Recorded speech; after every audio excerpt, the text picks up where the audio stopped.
Welcome to my channel. Simple and tasty egg rice చేసేద్దామా. Stove పైన కడాయి తీసుకొని 4 స్పూన్ల ఆయిల్ వేసుకొని 1 స్పూన్ షాజీరా, ఉల్లిపాయ ముక్కలు, పచ్చిమిర్చి ముక్కలు, కరివేపాకు వేసుకొని కాస్త మగ్గాక అందులో 1 స్పూన్ అల్లం వెల్లుల్లి పేస్ట్ వేసేసి పచ్చివాసన పోయే వరకు మగ్గిచ్చేసేయాలండి.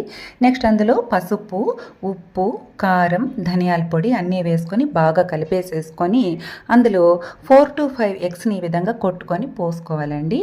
ఈ ఎగ్స్ అన్నిటి కూడా లో టు మీడియం ఫ్లేమ్లో బాగా దగ్గర పడే వరకు బాగా కలుపుకొని ఈ విధంగా వచ్చేంత వరకు కలుపుకోవాలండి.